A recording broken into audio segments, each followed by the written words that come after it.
ابو موسیٰ رضی اللہ عنہ روایت کرتے ہیں نبی کریم صلی اللہ علیہ وسلم نے فرمایا اس شخص کی مثال جو اپنے رب کو یاد کرتا ہے اور جو اپنے رب کو یاد نہیں کرتا زندہ اور مردہ جیسے ہے۔ تو ذکر کو زندگی سے تشبیہ دی گئی ہے، یعنی جس طرح انسان زندگی کے ساتھ خوبصورت ہوتا ہے، یعنی اس کا ظاہر خوبصورت ہوتا ہے جب زندہ ہوتا ہے، جب مر جاتا ہے تو آپ دیکھیں میت کیسی لگتی ہے، تو اسی طرح ذکر کے ساتھ انسان کا باطن روشن ہوتا ہے اور خوبصورت ہوتا ہے۔ ذکر جو ہے یعنی اللہ کی یاد جو ہے اس کی کئی اقسام ہیں، قرآن، نماز، تسبیحات، علم کا سیکھنا سکھانا، یہ اس وقت ہم ذکر کی مجلس میں ہیں۔ پھر اسی طرح دوسروں کو امر بالمعروف کرنا، نہی عن المنکر کرنا، تو یہ جو ذکر ہے اس کی کسی بھی شکل میں یہ اللہ تعالیٰ کے نزدیک ہر چیز سے بہتر عمل ہے۔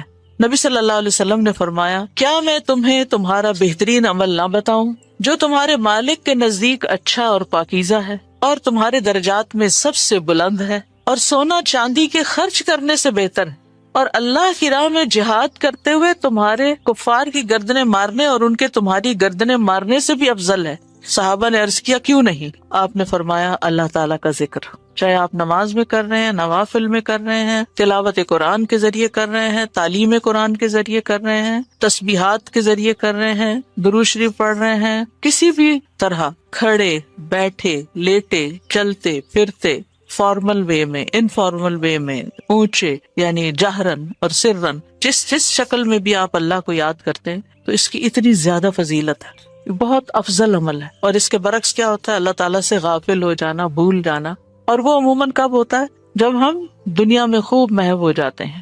اسی طرح رسول اللہ صلی اللہ علیہ وسلم نے فرمایا بہترین عمل یہ ہے کہ جب تم دنیا سے رخصت ہو تو تمہاری زبان اللہ کے ذکر سے تر ہو، اور یہ اسی وقت ہو سکتا ہے جب ہمیں ہر حالت میں ذکر کرنے کی عادت ہو، یعنی ذکر جو ہی چھوٹے تو ہمیں کمی سی محسوس ہونے لگے کہ کچھ رہ گیا ہے، کچھ چھٹ گیا میرے ہاتھ سے، کچھ نکل گیا ہے، کچھ کمی سی ہے، وہ خلا، وہ خالی پن فوراً محسوس کر لیں ہم۔ ذکر کرنے والے سب سے آگے آگے ہوں گے۔ رسول اللہ صلی اللہ علیہ وسلم نے فرمایا مفردون سبقت لے گئے۔ صحابہ نے پوچھا اللہ کے رسول مفردون کون ہے؟ آپ نے فرمایا اللہ کا بہت ذکر کرنے والے مرد اور ذکر کرنے والی عورتیں۔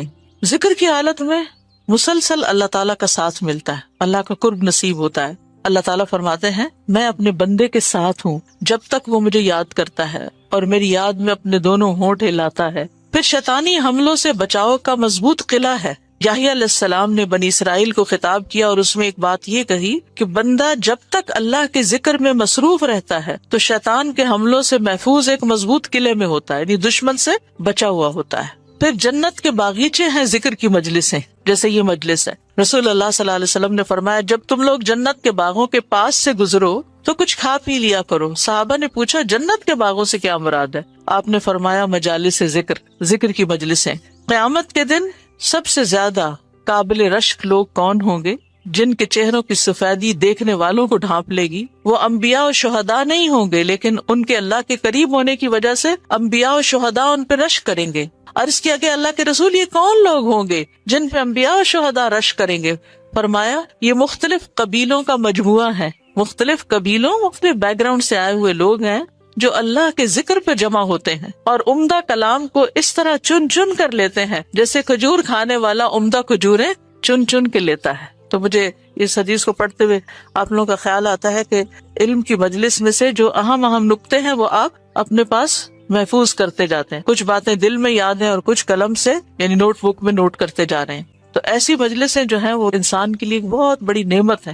پھر ذکر نہ کرنا باعث حسرت ہے۔ یاد رکھیے جب میں ذکر کا لفظ بولتی ہوں نا تو ذکر کی ساری اقسام ذہن میں لایا کریں، کیونکہ ہمارے ہاں ذکر صرف اللہ ہو کرنے کا نام بن گیا ہے۔ ذکر کی مجلس کیا ہے؟ جس میں سارے لوگ بیٹھ کے اندھیرا کر دیں اور پھر وہ اس انداز میں ذکر کریں کہ سارے ایک نعرے کی شکل میں اور مل کے کوئی آوازیں بلند کریں۔ صحابہ سے ایسے کوئی طریقے منقول نہیں ہیں۔ وہاں صحابہ کرام نبی صلی اللہ علیہ وسلم کی مجالس میں جو بیٹھ کے علم حاصل کرتے تھے اس کو بھی ذکر کی مجلس سمجھتے تھے، اور ویسے بھی اکٹھے بیٹھ کر اللہ کو یاد کرتے تھے۔ جیسے مسجد نبی میں ایک دفعہ آپ تشریف لے گئے، 2 جماعتیں تھی، کچھ علم سیکھ سکھا رہے تھے اور کچھ بیٹھ کے ویسے ہی تسبیحات پڑھ رہے تھے اپنی اپنی، تو آپ علم والوں کے پاس گئے تو یہ بھی ذکر کی مجلس ہوتی ہے، یعنی علم کا سیکھنا سکھانا اور بیٹھ کے تسبیح پڑھتے رہنا، ذکر کرتے رہنا، جیسے آپ حرم میں بیٹھ کے کرتے ہیں، کسی مسجد میں بیٹھے ہوتے ہیں۔ اس کے لیے ضروری نہیں ہوتا کہ کوئی تسبیحات کرنے کے لیے باقاعدہ لوگوں کو دعوت دے کر کوئی ایسے حلقے اکٹھے کیے جائیں۔ ذکر نہ کرنا باعث حسرت ہے. نبی صلی اللہ علیہ وسلم نے فرمایا جو لوگ کسی جگہ پر مجلس کریں لیکن اس میں اللہ کا ذکر نہ کریں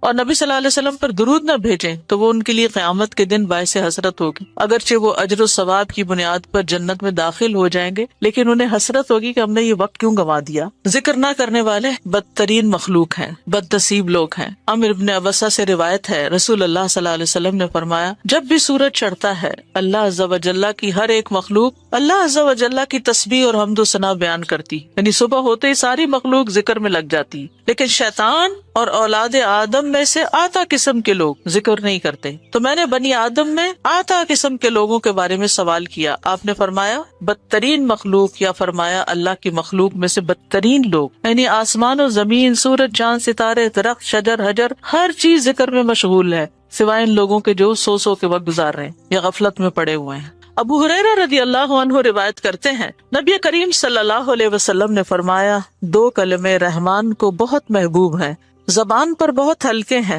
لیکن قیامت کے دن ترازو میں بہت بھاری ہوں گے. سبحان اللہ و بحمدہ سبحان اللہ العظیم. اللہ اپنی حمد کے ساتھ پاک ہے، اللہ پاک ہے جو بہت عظمت والا ہے. تو جیسے ہم جانتے ہیں کہ نفلی عبادت میں افضل عمل اللہ کا ذکر ہے، تو یہاں پر اس ذکر کی خاص شکل بتائی گئی کہ اللہ تعالیٰ کی حمد و ثنا اور پاکی بیان کرنا. سبحانہ کا مطلب کیا ہوتا ہے کہ وہ پاک ہے. تو جس کلام میں، جس ذکر میں اللہ تعالیٰ کی پاکی بیان کی جائے، تسبیح بیان کی جائے اور حمد و ثنا بیان کی جائے، وہ اللہ تعالیٰ کا چنا ہوا کلام ہے. رسول اللہ صلی اللہ علیہ وسلم سے سوال کیا گیا کون سا کلام افضل ہے؟ آپ نے فرمایا جو اللہ نے اپنے فرشتوں اور بندوں کے لیے چنا. کیا فرمایا؟ جو اللہ نے اپنے فرشتوں اور اپنے بندوں کے لیے چنا. سبحان اللہ و بحمدہ. ٹھیک ہے، سبحان اللہ و بحمدہ. یہ تمام مخلوق کی نماز ہے، تمام مخلوق کی نماز ہے. نوح علیہ السلام کی وفات کا وقت جب آیا تو انہوں نے اپنے بیٹے سے فرمایا کہ میں تمہیں ایک وصیت کر رہا ہوں، دو باتوں کو کرنے کا حکم دیتا ہوں، دو باتوں سے روکتا ہوں. اور دو کرنے کے جو کام بتائے اس میں سے ایک لا الہ الا اللہ کا اقرار، کہ اگر ساتوں آسمان اور ساتوں زمینوں کو ترازو کے ایک پلڑے میں رکھ دیا جائے اور لا الہ الا اللہ کو دوسرے پلڑے میں، تو لا الہ الا اللہ والا پلڑا جھک جائے گا. اور اگر ساتوں آسمان اور ساتوں زمینیں ایک بند کڑے کی شکل اختیار کر لیں تو لا الہ الا اللہ اس کو بھی توڑ دے گا. اتنی طاقت ہے اس کلام کے اندر. اور دوسرا یہ کہ سبحان اللہ و بحمدہ کا ورد کرتے رہنا، کیونکہ یہ ہر چیز کی نماز ہے اور اس کے ذریعے مخلوق کو رزق ملتا ہے. اور میں تمہیں شرک اور تکبر سے منع کرتا ہوں. یہ دو منع کرنے والی چیزیں تھیں. اسی طرح ان کلمات کو اگر کوئی 100 دفعہ دن میں پڑھے تو اس کے گناہ مٹ جاتے ہیں، گناہ جھڑ جاتے ہیں، چاہے سمندر کی جھاگ کے برابر ہی کیوں نہ ہو. پھر اسی طرح ایک اور حدیث میں آتا ہے سنن ترمذی کی، جو شخص سبحان اللہ العظیم و بحمدہ کہتا ہے اس کے لیے جنت میں کھجور کا ایک درخت لگا دیا جاتا ہے. صرف ایک دفعہ کہنے سے. کہہ لیجیے سبحان اللہ العظیم و بحمدہ. اللہ کے راستے میں سونا خرچ کرنے سے بہتر ہے. رسول اللہ صلی اللہ علیہ وسلم نے فرمایا جو رات سے خوف کھائے، اکیلا ہونے کی وجہ سے یا ویسے اس کو اندھیرے کا فوبیا ہو، کہ جو رات سے خوف کھائے کہ وہ اس کو پریشان کرے گی، یا مال خرچ کرنے سے بخل کرے کہ دینے کو دل نہ چاہے، یا دشمن سے مقابلہ کرنے سے ڈرے، تو وہ اس قول کی کثرت کر دے سبحان اللہ و بحمدہ سبحان اللہ و بحمدہ. کیونکہ یہ اللہ کے نزدیک سونے کا پہاڑ اللہ کے راستے میں خرچ کرنے سے زیادہ محبوب ہے. ہم میں سے کس کی وسعت ہے سونے کا پہاڑ اللہ کے راستے میں خرچ کرے؟ نہیں کر سکتے. اس لیے اس کلمے کو ہی زیادہ سے زیادہ پڑھ لینا چاہیے. اسی طرح سبحان اللہ، لا الہ الا اللہ، الحمدللہ، یہ کلمات عرش کے ارد گرد چکر لگاتے ہیں اور ان کی بھنبھناہٹ ہوتی شہد کی مکھیوں کی بھنبھناہٹ کی طرح، اور وہ اپنے ذکر کرنے والے کی اللہ کے ہاں یاد دلاتے ہیں. تو آپ نے فرمایا کیا تم میں سے کوئی یہ پسند نہیں کرتا کہ اس کے لیے کوئی ایسا ہو جو ہمیشہ اللہ کے ہاں اس کی یاد دلائی جاتے رہے؟ یعنی کوئی ایسا طریقہ ہو کہ ہمیشہ عرش کے ارد گرد آپ کا ذکر ہوتا رہے. قیامت کے دن بھی انسان کا بچاؤ کریں گے، یعنی جہنم سے بچانے کے لیے سبحان اللہ والحمد للہ ولا الہ الا اللہ واللہ اکبر. پھر اہل جنت کا ذکر کیا ہوگا؟ ان کی سانس کے ساتھ ان کو تسبیح و تحمید سکھا دی جائے گی کہ بولنا بھی نہیں پڑے گا، سانس لیں گے اور سانس کے ساتھ اللہ کا ذکر جاری ہو جائے گا. یہ جو احادیث میں نے بیان کی، یہ آپ کے پاس کارڈ ہونا چاہیے تسبیحات کی فضیلت والا، اس میں لکھی ہوئی ہے، دوسروں کے ساتھ بھی شیئر کریں. اور خاص طور پہ بچوں کو ذکر کرنا سکھائیں. ان کے اندر بھی ایک کامنس آتی ہے، ایک سکینت آتی ہے. ہم بعض اوقات یہ سوچتے ہیں تو بچے ہی ہیں، ابتدائی عمر سے، چھوٹی عمر سے کہ چلو یہ پڑھو، انگلیوں پہ گنتے ہیں، اچھا تم نے کتنی دفعہ پڑھ لی، کتنے جنت میں درخت لگائے، تو آہستہ آہستہ ان کو عادت ہو جاتی ہے. پھر ذکر کیا قسم اللہ کے نام پڑھنا، اللہ کے نام یاد کرنا۔ عن ابی ہریرہ ان رسول اللہ صلی اللہ علیہ وسلم قال ان للہ 99 اسما 100 الا واحدا من احصاها دخل الجنہ۔ کتاب التوحید۔ ابو ہریرہ رضی اللہ عنہ سے روایت ہے کہ رسول اللہ صلی اللہ علیہ وسلم نے فرمایا، بے شک اللہ کے 99 نام ہیں، 99، ایک کم 100۔ جو شخص ان سب کو محفوظ رکھے گا، یاد کر لے گا، وہ جنت میں داخل ہوگا۔ من احصاہا، تو احصاء سے مراد ان کو گننا، ان کے معنی پہچاننا، ان کے تقاضے کے مطابق عمل کرنا۔ خالی لکھ کے یا جمع کر کے یاد کر لیا جائے اور مطلب ہی نہ پتا ہو اور اس کے مطابق عمل نہ ہو تو پھر یہ وعدہ نہیں پورا ہوتا۔ احصاء میں ہر چیز کا جمع ہو جانا ہے، یعنی اللہ تعالیٰ کے ناموں کی حدود کی حفاظت کرنا، ان کو پہچاننا، ان کا معنی جاننا، ان کی فضیلت جاننا، کہاں پڑھنا ہے۔ امام ابن قیم کہتے ہیں کہ اللہ کے اسماء کو گن کر محفوظ کرنے کے کچھ مراتب ہیں۔ بندہ جب ان ناموں کو یاد کر لیتا ہے تو وہ جنت میں داخل ہو جاتا ہے، اور یہی اس کی سعادت اور نجات اور فلاح کا مرکز ہے۔ وہ کہتے ہیں پہلا مرتبہ ان کے الفاظ کو گننا اور شمار کرنا، دوسرا مرتبہ ان کے معنی اور مدلول کو سمجھنا، تیسرا مرتبہ ان کے ساتھ دعا مانگنا۔ قرآن میں آتا نا وَلِلَّهِ الْأَسْمَاءُ الْحُسْنَى فَادْعُوهُ بِهَا، اور اللہ ہی کے لیے ہے اچھے اچھے نام، بس تم اس کو ان کے ساتھ پکارو، اللہ کے نام لے کے، جیسے یا حی یا قیوم، یا اللہ، یا رب، یا رحمان، یا رحیم، یا کریم، یا ذی الجلال والاکرام، اور باقی بھی اسی طرح۔ پھر ہے دعا مانگنے کے 2 مرتبے ہیں۔ نمبر 1 دعا العبادہ، یعنی اللہ کی تعریف ان ناموں کے ساتھ کرنا۔ ہمارا رب رحیم ہے، کریم ہے، تو یہ تعریف عبادت کی دعا ہوتی ہے، دعا العبادہ کہتے ہیں اس کو۔ اور دوسرا ہے دعا المسئلہ، طلب اور مانگنے کی دعا، کہ ان ناموں کے ساتھ پکار کے اللہ کو پھر سوال کرنا۔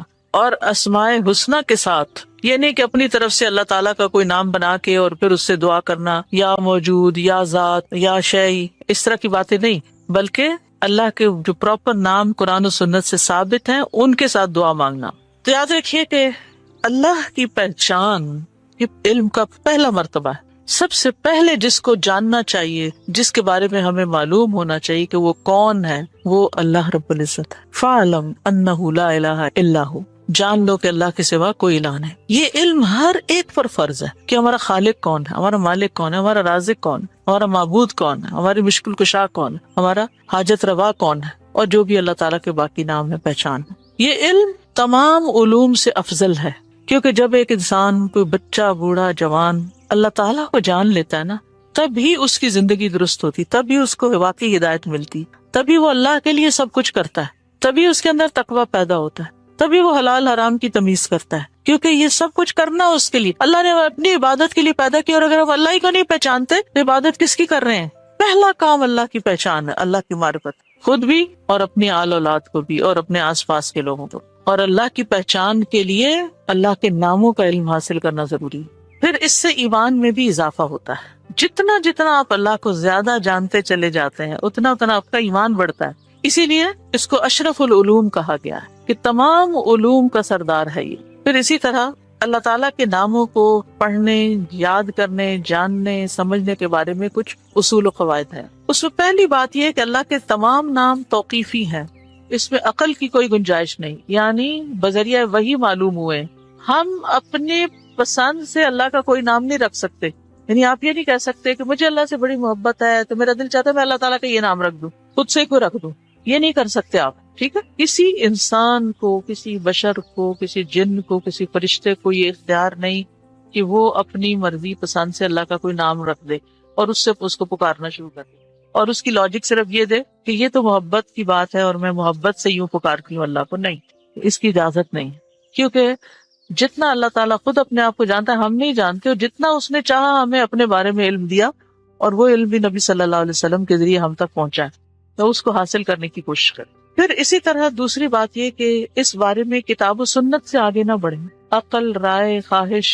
امام احمد کہتے ہیں اللہ کی صفت نہیں بیان کی جائے گی مگر وہی جو خود اس نے اپنی ذات کی بیان فرمائی ہے یا رسول اللہ صلی اللہ علیہ وسلم نے بیان کی۔ ہم قرآن و سنت سے آگے نہیں بڑھیں گے، خود یا کسی عالم یا کسی اور انسان کے بتائے ہوئے نام کے مطابق نہیں کام کریں۔ پھر اگلی بات یہ کہ اللہ کے ناموں میں الحاد سے بچنا چاہیے۔ الحاد سے، الحاد کا مطلب کیا ہے؟ سیدھے رستے سے ہٹ جانا۔ لحد ہوتی ہے نا وہ قبر جو بغلی قبر ہوتی، نیچے گڑھا کھودتے کھودتے سائڈ پہ قبر کھودنا شروع کر دینا.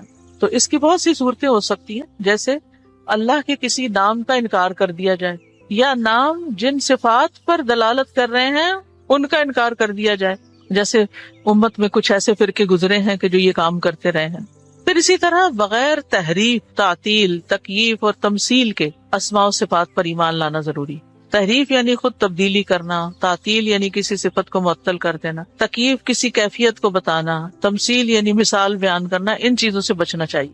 پھر ایک اہم بات یہ بھی یاد رکھیے کہ 99 تو ہمیں بتایا گیا کہ اتنے تو کم از کم یاد کر لو، لیکن یہ یاد رکھیے اللہ کے صرف 99 نیمز نہیں ہیں، وہ اس سے زیادہ ہیں. اس لیے بعض کتابوں میں آپ کو زیادہ بھی ملیں گے، لیکن یہاں مراد کیا ہے کہ یعنی اتنے تو زبانی یاد کر سکتا ہے انسان، یا آسانی سے ہر ایک کو معلوم ہو ہی سکتے ہیں. کیونکہ حدیث میں آتا ہے اسألک بکل اسم هو لک سمیت به نفسک او انزلتہ فی کتابک او علمتہ احدا من خلقک او استأثرت به فی علم الغیب عندک. اے اللہ میں تجھ سے تیرے ہر نام کے واسطے سے دعا کرتا ہوں، وہ نام جو تو نے اپنی ذات کے لیے رکھے، یا جو نام تو نے اپنی کتاب میں اتارے، یا وہ جو اپنی مخلوقات میں سے کسی کو سکھا دیے، یا وہ نام جو تو نے اب تک اپنے خزانہ غیب میں محفوظ رکھے. اس سے کیا پتہ چلتا ہے کہ کچھ نام تو خزانہ غیب میں ہے. اور جیسے حدیث شفاعت میں آتا ہے نا کہ نبی صلی اللہ علیہ وسلم کو اللہ تعالیٰ قیامت کے دن اپنی حمد و ثنا بیان کرنے کی تعریف کرنے کے لیے وہ کچھ سکھائیں گے جو اس سے پہلے نہیں سکھائی ہوگی وہ تعریف. تو اس کے ذریعے نبی صلی اللہ علیہ وسلم اللہ کی تعریف بیان کریں گے. یعنی وہ علم ابھی تک نبی صلی اللہ علیہ وسلم کے پاس بھی نہیں، وہ قیامت کے دن دیا جائے گا، جس کی بنا پر آپ اللہ تعالیٰ کی تعریف کریں گے، پھر دعا کریں گے، اور پھر آپ کو شفاعت کا اذن دیا جائے گا، جو شفاعت کبریٰ کی حدیث آتی ہے. الہدا نے اللہ تعالیٰ کے ناموں کا ایک کارڈ ریوائز کر کے چھاپا تھا، جس میں قرآن اور سنت کی دلیل سے وہ نام لیے گئے ہیں، اور باقی جو تاج کمپنی کے چھپے ہوئے نام، ان میں کچھ نام ایسے ہیں جو اللہ کے نام نہیں ہیں، وہ اللہ تعالیٰ کے افعال ہیں جن سے لوگوں نے خود نام بنا لیے. جیسے المذل اللہ کا نام نہیں ہے، یہ اللہ کا نام نہیں ہے، لیکن ذلت دینے والا اللہ ہے، تو ذل من تشاء، تو اس سے لوگوں نے نام اسم فائل کر کے تو مذل بنا لیا. تو یہ نام نکال دینے چاہیے، ٹھیک ہے، کیونکہ یہ قرآن و سنت سے نہیں ملتے. تو کچھ اللہ تعالیٰ کے نام ہیں، صفات ہیں، اور کچھ افعال بھی ہیں کہ اللہ تعالیٰ کیا کیا کرتا ہے. تو قرآن سے ہمیں وہ بھی پتہ چلتا ہے کہ اللہ تعالیٰ کیا کرتا ہے، مطلب زندگی دیتا ہے، موت دیتا ہے، رزق دیتا ہے، وغیرہ وغیرہ. حدیث نمبر 44، پورے یقین کے ساتھ دعا کرنا. دعا بھی ذکری کی ایک قسم ہے. ان انس قال قال رسول اللہ صلی اللہ علیہ وسلم اذا دعوتم اللہ فعزموا فی الدعاء ولا یقولن احدکم ان شئت فاعتنی فان اللہ لا مستکرہ لہ. انس رضی اللہ عنہ روایت کرتے ہیں کہ رسول اللہ صلی اللہ علیہ وسلم نے فرمایا، جب تم اللہ کو پکارو تو پکارنے میں عزم رکھو، یعنی اچھی طرح پکارو، اور تم میں سے ہرگز کوئی یوں نہ کہے کہ اگر تو مجھے چاہے تو عطا کر دے اور چاہے تو نہ کرے. یعنی لکھا ہوا نہیں یہاں، لیکن مطلب یہی بنتا ہے، کیونکہ اللہ کو کوئی بھی مجبور نہیں کر سکتا.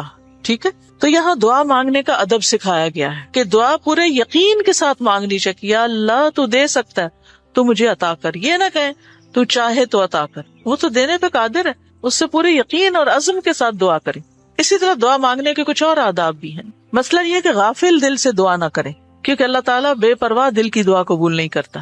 پھر یقین سے دعا کریں کہ قبولیت کا یقین ہو کہ نہیں اللہ تعالیٰ سنتا ہے. یہ نہیں پتہ نہیں سنے گا کہ نہیں، بہت مانگی ہے ابھی تک تو ہماری بات نہیں مانی گئی، پتہ نہیں آگے کیا ہوگا، میری تو سنتا ہی نہیں. نعوذ باللہ، ایسی باتیں نہیں کرنی چاہیے. آپ کہ اللہ آپ کے تو بس میں ہے سب کچھ، آپ تو سب کچھ کر سکتے ہیں. پھر اسی طرح بغیر ہچکچاہٹ کے رب سے دعا کرنی چاہیے. کس سے؟ بغیر ہچکچاہٹ کے، پورے یقین سے. نبی صلی اللہ علیہ وسلم نے فرمایا، جب تم میں سے کوئی آدمی اللہ کے سامنے اپنی خواہش کا اظہار کرے تو وہ زیادہ سے زیادہ مانگے، کیونکہ وہ اپنے رب سے مانگ رہا ہوتا ہے، عز و جل سے، وہ سب کچھ کر سکتا ہے. پھر خشوع و خضوع اور عاجزی سے مانگے. ادعوا ربکم تضرعا وخفیا انہ لا يحب المعتدین. پھر گریا زاری، رو دھو کے مانگے. آپ دیکھیں کس طرح بچے جب انہیں کوئی چیز چاہیے ہوتی ہے تو بلا وجہ بھی رونا شروع کر دیتے ہیں. تکرار اور اصرار سے دعا کریں. نبی صلی اللہ علیہ وسلم بعض اوقات 3 بار ایک دعا دہراتے تھے. آپ نے فرمایا جس شخص نے 3 بار اللہ سے جنت مانگی تو جنت کہتی ہے اللہ اسے جنت میں داخل کر دے، اور جو شخص 3 مرتبہ آگ سے پناہ مانگے تو دوزخ کہتی ہے اللہ اس کو آگ سے پناہ دے دے. پھر دعا میں جلد بازی نہ کرے. تو بندہ جب تک جلد بازی نہ کرے دعا قبول کی جاتی رہتی ہے. یعنی جلد بازی کیا ہے کہ مایوس ہو کے انسان تھک جائے اور دعا مانگنا چھوڑ دے، یہ نہیں ہونا چاہیے.